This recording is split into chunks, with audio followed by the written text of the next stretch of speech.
Welcome back to the Talking Hedge. I'm Josh Kincaid, and this is a cannabis business podcast.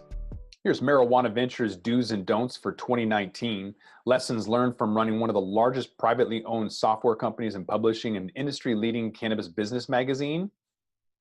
Number one, do hire outside of the cannabis industry. When legal cannabis first launched in Washington, there were dozens of cultivators bragging about being a master grower and they won a cannabis cup. And then you fast forward, everyone's scaled up. And now it comes to running a commercial production facility, which is much different. So managing 30 plants in a basement isn't the same as managing 3,000 plants and 30 employees in a commercial greenhouse. The obvious takeaway is that you need to hire an experienced manager who have actually run a profitable business in the past and teach them about cannabis later, not the other way around. Don't try to do too much. All too often, we've seen people have a shotgun approach to just focus. Most successful businesses in the US get that way by being highly focused. From farming to building airplanes to creating business software to franchising burger joints or creating successful retail chains, most highly successful companies stick to one thing and execute well. You'll never hear of a cattle rancher who thinks it's wise to open up his own burger joint for the simple reason that he knows the core competencies in raising cattle and not operating restaurants. So the takeaway is if you want to grow cannabis, grow it.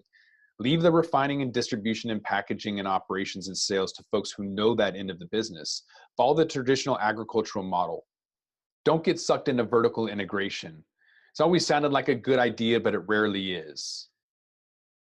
Smart business people focus on a core business and refined it.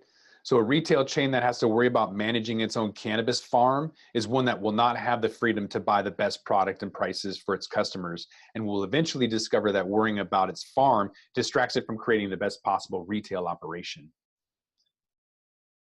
Do focus on customer service and the shopping experience. It was only a few years ago that we had some really interesting memories about pot shops experiences.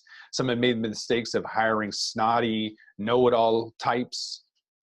Do hire great salespeople. Often in business, the most successful companies have the best sales and marketing teams and not the best products. Look no further than the early days of Microsoft to prove that. Don't invest in an idea, invest in a management team. While there are undoubtedly some great investment opportunities in the cannabis space, unless the team behind that company is rock solid and experienced, the investment will likely be very risky. Do your due diligence and take a careful look into the background of the key players in any cannabis company before you jump in. Do spend some time and money on packaging. Bad or amateur packaging can often kill sales of a good product. Spend some time on your packaging and hire a design pro with a track record of creating a winning customer product, just like any other successful product manufacturer does. Do some basic research. Washington and Colorado have been at it for more than 5 years. If you're thinking about jumping into the cannabis industry as either a cultivator or retailer, visit one of the states or all of the states with an established legal cannabis industry. Ask questions. Have an open mind and be ready for some surprises. We watch people make the same mistake over and over in this business, and it's amazing how little homework that most do. There are a lot of industry reports you could take a look at from Headset, BDS Analytics, New Frontier Data. I would definitely take a look at all of those, do your research. And with that, we're going to roll this one up. I'm Josh Kincaid. This is The Talking Hedge, and I'm out.